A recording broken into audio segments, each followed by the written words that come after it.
fait, avec le public. On va essayer de créer une petite synergie. On va juste savoir de votre côté, pour vous, savez parmi vous qui apporte des projets ou d'idées dans la salle?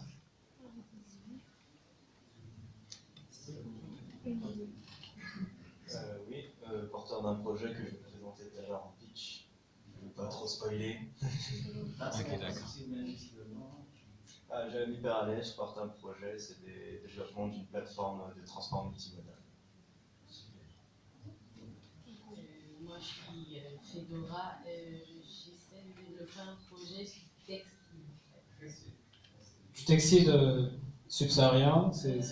Qui va mettre en valeur tous les ressources purement naturelles qu'on a en Afrique et pas les ressources. D'accord, peut-être à base du coton et autre chose. D'accord. C'est un projet qui est réalisé au Maroc.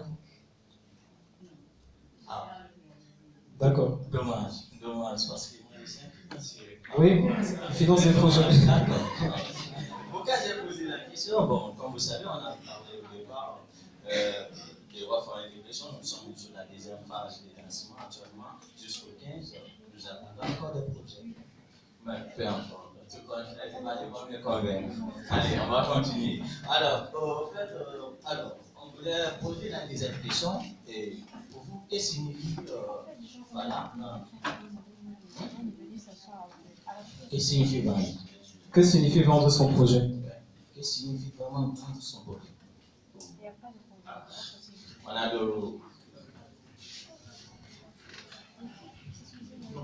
Pour moi, je pense que vendre un projet, tout simplement, c'est faire adhérer les gens à son projet. En une seule phrase, c'est faire vraiment adhérer les gens à son projet et les convaincre, tout simplement, à croire en vous et à croire en votre projet. Super. Vendre son projet, c'est pour moi tout simplement donner de la valeur à son projet face à des potentiels investisseurs ou potentiels partenaires. Super. Vous pouvez continuer? Personne? Voilà. C'est bon. D'accord. Bon, avant de continuer, justement, je crois que les deux définitions pourront nous satisfaire à ce niveau parce que là, il a pointé du doigt un point très intéressant dedans. Convaincre les gens à croire en vous. Ça dépasse derrière tout ce que vous avez sur le papier, c'est qui d'abord? C'est vous. Voilà. Vous. Votre savoir-faire. C'est ça le plus important d'abord. Mais qui doit avoir un lien avec quoi? Avec votre projet. Ce qui est sur le papier. Alors, je vais laisser mon ami continuer, comme ça on aura le temps d'en discuter au fur et à mesure. Voilà. Donc justement, ça résume ce qu'on voulait dire. Vendre son projet, faire adhérer les gens à son idée. Mais maintenant, il y a plusieurs façons de faire adhérer les gens à son idée. Donc pour savoir au final ce que c'est vendre son projet, il faut d'abord savoir pourquoi est-ce que je veux vendre mon projet. Il faut passer à celle suivante. On a identifié deux volets. Au niveau stratégique, vendre son projet vise à obtenir une aide financière. Ça, c'est généralement ce que la majorité des gens cherchent à faire. Quand ils proposent leur projet à des gens, c'est en général pour avoir de l'argent. Donc ça, c'est basique. Mais il y a aussi le fait d'obtenir une aide matérielle. Par exemple, vous êtes une entreprise, une petite unité. Par exemple, madame veut concevoir du tissu, du paille, à base de produits bio. Elle n'a pas forcément besoin d'argent, mais elle a besoin de machines. Du coup, elle peut approcher des institutions qui ne financent pas, mais qui ont ces machines-là qui peuvent lui être utiles à monter son projet. Donc, vendre son projet, c'est aussi chercher des entités qui vont vous fournir une aide matérielle. Vendre son projet, c'est également chercher une aide intellectuelle. Parce qu'on sait qu'aujourd'hui, il y a beaucoup de jeunes qui entreprennent et forcément, on manque d'accompagnement. Et c'est très important. Souvent, on néglige ça, mais c'est très important d'avoir de l'intellect qui vient de l'extérieur pour nous coacher, nous mentorer et nous accompagner sur notre projet. Donc ça, c'est au niveau stratégique. Maintenant, au niveau opérationnel, parce qu'il ne faut pas que vendre son projet au départ. Quand on a lancé, il faut le vendre. Il faut trouver du fonds de roulement. Janvier, février, mars, je travaille. Je vois que à la fin du mois, je dois payer des loyers. Je dois payer beaucoup de choses. Je dois payer mes salariés, mais je n'ai pas d'argent. Du coup, qui est-ce qui va payer ça? Vous pouvez aller emprunter à la banque, mais vous allez payer cher. Du coup, pour les petites entreprises aujourd'hui, c'est le réseau des partenaires proches, la famille ou bien des partenaires de confiance qui financent souvent votre activité. Donc eux, s'ils doivent être prêts à vous donner des petits sous, vous devez d'abord leur assurer que votre projet, c'est un projet qui tiendra la route. Du coup, vendre son projet, c'est trouver du fonds de roulement, mais également trouver des partenaires opérationnels, des fournisseurs qui pourront vous fournir en marchandises et qui seront capables d'attendre 1 mois, 2 mois, 3 mois avant d'avoir leur argent. Ensuite, on est directement passé à quel type de financement. Ça, c'est pour la partie la plus importante, puisque vendre son projet en général, c'est pour avoir du financement. Le type de financement que vous pouvez avoir, il y a d'abord le capital social ou initial. C'est-à-dire vous êtes seul, vous avez un projet, maintenant vous cherchez à vendre votre projet pour avoir un associé qui va investir et avec lequel vous allez lancer votre compagnie. Maintenant, il y a le financement du compte courant d'associé ou de l'exploitant. Là, vous vendez le projet à vos associés même. Parce que, comme on a dit, quand vous lancez votre activité, en général, il y a des besoins en fonds de roulement. Et vous allez voir que la majorité des petites entreprises, des startups, sont d'abord financées par leurs propres associés. Donc, vous devez être capable de convaincre à vos associés d'être les premiers financeurs de leur projet eux-mêmes. Chaque mois, si vous êtes à court de liquidité, c'est eux les premiers à financer votre projet. Donc, c'est à eux que vous devez vendre en tant que porteur de projet initial. Maintenant, il y a des apports de fonds en capital et investissement. Dans le cas où vous voulez, par exemple, il y a du capital risque pour des projets en général qui ne sont pas prouvés, on n'a pas prouvé que le projet soit rentable. Donc, vous devez approcher des gros fonds d'investissement, proposer votre projet, et puis là, ils vont vous financer. Il y a le capital développement. Vous êtes une entreprise qui est déjà lancée 1 an, 2 ans, 3 ans. Vous voulez juste vous développer. Donc, vous les approchez et vous leur dites « je veux développer mon entreprise ». Ils vous demandent votre business plan, votre bilan, etc. Et puis, ils vous proposent un arrangement. Et puis, il y a également le capital transmission. C'est que c'est une entreprise que vous allez carrément transmettre à d'autres parties prenantes pour pouvoir la gérer. Ensuite, il y a les subventions d'investissement. Vous pouvez approcher les collectivités. Si vous êtes par exemple agriculteur, vous pouvez approcher des collectivités agricoles qui en général ont du financement gratuit pour eux. Donc, si vous êtes entrepreneur à Casablanca, approchez les collectivités de votre région pour demander quel type de financement ils mettent gratuitement à la disposition des entrepreneurs. Ensuite, il y a le financement externe, qui est le plus radical, c'est-à-dire vous allez dans une entreprise financière, vous empruntez, ou bien vous faites du crédit bail. Par exemple, madame cherche des équipements pour produire ses pailles, donc elle va aller demander le financement d'une machine.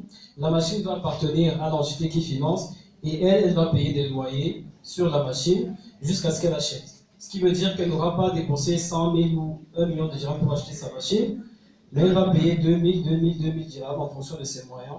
Et à la fin d'une période spécifique, elle pourra acheter le produit à un prix, ce qu'on appelle la valeur résiduelle. Donc, c'est 5 types de financement qui peuvent être approchés par vous.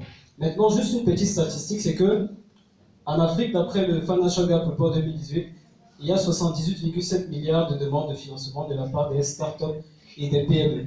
Juste une parenthèse pour vous dire que aujourd'hui, les sources de financement sont très grandes, mais il y a également une très grosse demande. De là à vous dire que pour vendre votre projet, pour avoir des financements, il faut aujourd'hui être plus fort. Là, on va passer directement à la slide suivante, où Sayo va expliquer justement qu'il n'y a pas que le financement.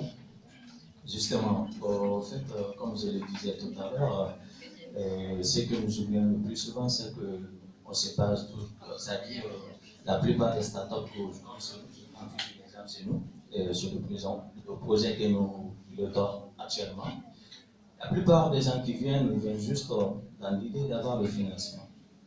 Il n'y a pas que le financement qui doit rendre en compte dans l'idée de vendre son projet. Donc, il y a des besoins. En outre, vous avez ici les besoins en accompagnement, ce que nous faisons à travers le projet. Donc, on vous donne le financement et on vous accompagne tout au long. Donc, aujourd'hui, avec le projet, c'est jusqu'en 2020. Alors, vous avez un accompagnement de notre part jusqu'en 2020. Tout ce qui est là, coaching, accompagnement par rapport aux connaissances de base, marketing, commercial, éducation financière, ainsi de suite. Et en plus de cela, vous avez besoin aussi dans le code, dans aussi des outils, voilà, ça c'est des fonds, tout qu'on fait, ce sont des fonds de financement qui peuvent être donnés en nature. En parallèle, soit des projets ou par d'autres donateurs qui sont là et qui sont en partenariat avec nous. Et plus de cela aussi, comme je disais tantôt, vous avez besoin du coaching, mais aussi du monitoring, du mentoring. Vous savez, l'accompagnement, il y a l'aspect coaching qui est là, et aussi il y a l'aspect tuteur. Par exemple, moi en tant que coordonnateur du projet, alors par rapport à mes projets, je suis en tant que, au fait, j'interviens en termes d'accompagnement en tant que tuteur. Alors je ne suis pas le coach. Par contre, le consultant qui est là, il intervient en tant que coach auprès de lui. Donc il y a ces deux aspects qui sont là qu'il ne faut pas oublier. Et comme vous pouvez le constater, les jeunes deviennent la plus grande tranche des entrepreneurs et naturellement qui manquent de finances et d'outils d'accompagnement aujourd'hui. C'est une remarque qui a pu constater Daloupa à travers ces accompagnements ici au Maroc. Donc, sur ce, on va passer au deuxième slide. On va continuer. Donc, après avoir parlé de ça, on parle directement du besoin en fonds de roulement. Ça, c'est dans le cas en fait où vous êtes déjà lancé en tant qu'entreprise. Le type de financement dont vous avez besoin, il y a le problème de décalage de trésorerie. Comme on avait dit, vous allez vendre à un client qui va payer dans 3 mois. Et ça, c'est la statistique au Maroc, c'est qu'au Maroc, 78% des entreprises ont en général plus de 90 jours avant de recevoir de l'argent de la part de leur fournisseur. C'est pour ça que c'est très intéressant, c'est très important de garantir l'attractivité de votre projet au jour le jour pour avoir des sources de financement ponctuelles. Donc là, on dit qu'il y a des problèmes de décalage de trésorerie, surtout ici au Maroc et dans l'Afrique tout entière. Mais également, il y a des opportunités d'affaires ponctuelles. Par exemple, madame vient d'avoir une commande urgente de la part de Marjane qui organise peut-être un événement culturel. Et il faut par exemple 3000 mètres carrés de tissu dans 5 jours. Dans son business plan, elle a prévu produire seulement 10, 15, 20 mètres par mois. Du coup, elle a un très gros besoin. Elle a une très grosse opportunité, mais elle n'a pas le capital nécessaire. Du coup, il vous faut des rentrées directes. Pour ça que votre produit, votre projet doit pouvoir se vendre au jour le jour. Besoin d'être solvable et crédible pour recevoir votre fonds de roulement. Donc, quand vous approchez une personne, vous lui dites « j'ai un problème de liquidité, je dois faire ça et ça », en général, surtout quand c'est une personne qui ne vous connaît pas, elle vous demande « mais vous allez me rembourser quand ?» Si vous ne pouvez pas le rembourser maintenant, vous devez lui assurer que votre produit vraiment tient la route. C'est pour ça que votre business plan, justement, comme l'a dit, ce n'est pas un outil que vous devez préparer une fois. C'est un pack que vous devez préparer à la base, mais qui doit s'actualiser au fur et à mesure que vous avancez. Continuellement, vous l'actualisez. Vous dites, après 6 mois, je me suis rendu compte que mon marché évolue comme ça, donc j'actualise les chiffres, et c'est ainsi que vous pouvez le présenter à n'importe qui. Du coup, faute de temps, on va passer directement à la slide suivante qui va expliquer maintenant, puisque on est identifié, c'est quoi en fait vendre son projet, pourquoi est-ce qu'on peut vendre son projet, et pour quels différents besoins est-ce qu'on peut vendre son projet. La première chose à faire pour vendre son projet, c'est simple, savoir d'abord maîtriser son projet. Du coup, je passe la parole à Salio pour pouvoir expliquer brièvement. Justement, c'est ce que je disais tout à l'heure au début, vendre son projet, c'est avoir cette relation entre toi, ta spécialisation et ton projet, ton savoir-faire. Et dans ce sens, nous sommes maîtriser votre projet. Il faut vraiment que cela puisse être présent. Ouais. Si votre projet n'a aucun lien avec votre savoir-faire, je n'ai pas dit que vous ne pouvez pas vendre. Vous allez vendre. mais les gens auront du mal à vous croire. Parce que quand vous passez, vous allez parler d'abord de vous. De votre, comme je disais là tout à l'heure, on s'est présenté. Voilà, au-delà d'être coordinateur de projet, je vous ai dit, je suis un entrepreneur.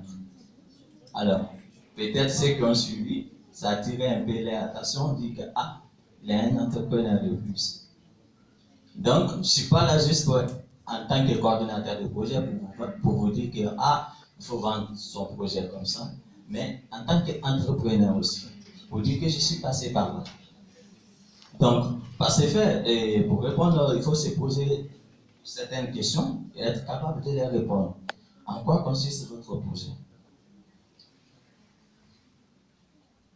Votre projet consiste en quoi? Comme elle a si bien dit, et le monsieur, mon projet consiste à faire ça et ça et ça. Parmi ceux qui vont faire le speak tout à l'heure, parmi le public qui est là, ou moi qui est là, je vais analyser au fur et à mesure les projets qui pourront peut-être me séduire le plus. Dédé, comment voyez-vous votre projet dans quelques années? Ah, c'est très important. Dans quelques années, vous allez vous retrouver. Quelle est votre vision? Et moi qui est devant vous, depuis, j'aime le dire dans tous mes... quand je passe là où je fais des conférences, des speeches, je le dis souvent que moi je n'ai qu'un seul modèle qui m'a toujours incité, réveillé pendant que au moment où je voulais être entrepreneur, c'est Warren Buffett. Peut-être certains le connaissent, certains ne le connaissent pas. C'est mon idole. Ah oui. Ah, c'est votre idole aussi. Warren Buffett, c'est un milliardaire américain et je crois que c'est la troisième fortune mondiale. Et il évolue dans le capital risque. Quand je faisais l'économie en licence, c'était mon idole. Alors, on l'appelle l'oracle d'Omaha. L'oracle d'Omaha. Donc, ce monsieur, quand il est en face du marché, ce n'est pas le présent qui compte. Il essaie de voir, de se projeter dans combien d'années mes actifs pourront m'apporter quoi. Et c'est pour cela que la question là est là. Et pour tout bon entrepreneur, il faut avoir une vision. Dans 5 ans, où j'aimerais me trouver. Dans 10 ans, où j'aimerais que... comment je veux que mon entreprise soit. Est-ce qu'un holding, ou bien je veux que ça emploie plus de 1 million de personnes, 2 millions de personnes, il faut juste se fixer, en tout cas, un objectif par rapport à un délai précis. À telle date, j'aimerais avoir des millions. À telle date, je vais avoir 50 millions de dirhams. À telle date, je vais, à travers mon projet, je vais avoir tel. Et secondo, pourquoi avez-vous choisi ce projet? Vous l'avez choisi pourquoi? Je suis passionné. Elle est en train de dire à côté, je suis passionné. Elle aime faire ça. Et quand tu es passionné, tu arrives à convaincre tout le monde. L'enthousiasme, la passion. J'aime. Au fait, tu aimes ce projet. Tu aimes faire ce travail. C'est comme l'exemple, papa, il est là, hein, il faut prendre juste les salariés dans vos entreprises. Un salarié qui n'est pas là pour, c'est-à-dire qui n'aime pas ce qu'il est en train de faire, il ne va pas s'adonner à fond. Mais un salarié qui aime son travail devient un entrepreneur dans l'entreprise. Et je crois que c'est un modèle que tu dois mettre en place. Hein. Désolé, je viens de toucher les choses. Hein. D'accord. Alors, la question suivante, quelle est la pertinence des informations que vous avez pu obtenir sur les acteurs à succès? Vous avez le milieu, votre environnement, votre écosystème. Il y a des acteurs qui interviennent. Alors, je crois, notre collègue qui était là par rapport au business plan, il sera d'accord avec moi. Bon, le plus souvent, on appelle ça des études financières. Voilà. tu vas aller faire une petite étude du marché pour voir l'environnement, l'écosystème. Dans quoi ton projet doit évoluer. Et après ça, il faut se poser aussi la question, quel est votre avis sur l'offre commerciale des acteurs étudiés? Qualité, prix, concept. Donc tout ça, ça rentre dans le cadre de l'étude. Et comment allez-vous vous démarquer des autres actuellement? Et je crois par la fin, je vais juste vous donner un exemple à travers une start-up actuellement qui m'a poussé même d'injecter 10 000 dirhams dans les fonds. C'est une petite start-up d'un cousin. Voilà, il m'a vendu le truc. Alors, finalement, lui, il est arrivé à me convaincre, chose qui n'est pas passée. Et par la suite, quelle est la pertinence des informations que vous avez pu obtenir sur votre site? Voilà, il faut connaître.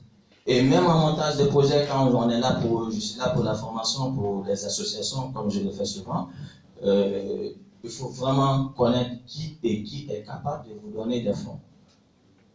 Alors, en levée de fonds, je crois le plus souvent, les cabinets qui interviennent dedans, c'est les points clés. Quels sont les acteurs qui sont capables de vous donner des fonds? Aujourd'hui, je suis là pour faire des levées de fonds. En quelque sorte, ça fait allusion à ça. Vendre son idée, c'est comme si je suis en train de lever des fonds pour quelque chose que j'aimerais mettre en place. Un rêve qui me tient à cœur.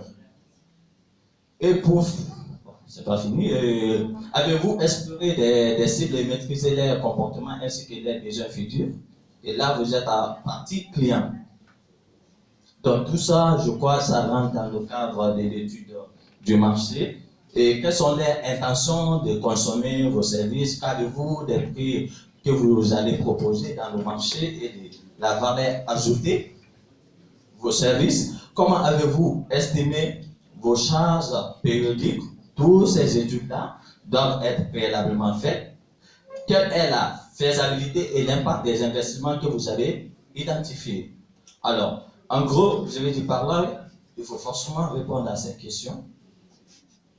Une fois que vous répondez à ces questions, et je ne vais pas vendre vos projets, vous y parviendrez directement à lever les fonds que vous voulez pour mettre en place votre rêve. Alors, faites un business modèle plan attractif. Voilà, donc on a dit, pour vraiment vendre son projet, il faut répondre à toutes ces questions. Et ça rentre justement dans le cadre du business plan. C'est très important. Mais maintenant, il faut savoir, comme on a dit que le business plan n'est pas un protocole, car ça vous sert à vous-même d'abord, avant d'aller servir aux autres. Si vous faites un business plan qui sera vraiment propre à votre activité et qui est vraiment pertinent, vous n'êtes pas obligé d'aller le présenter aux autres. Un business plan qui vous sert de repère. Dans ce cas, vous aurez un document que vous pourrez présenter à n'importe quel moment aux investisseurs quand ce sera le bon moment. Mais si vous ne faites pas un business plan en tenant compte de vous-même, ça veut dire que chaque fois qu'il y aura un appel à projet, un appel à investissement, vous serez obligé de repréparer toute votre stratégie parce que vous n'étiez pas sérieux quand vous établissez votre business plan. Donc pour dire c'est quelque chose de compliqué, souvent ça énerve d'établir un business plan, mais c'est très important. Vous pouvez faire un business plan en une année, vous pouvez le faire en 2 années, ça va prendre le temps qu'il faudra, mais dès que vous maîtrisez déjà votre business plan, vous pouvez le lire n'importe quand sans avoir à le consulter.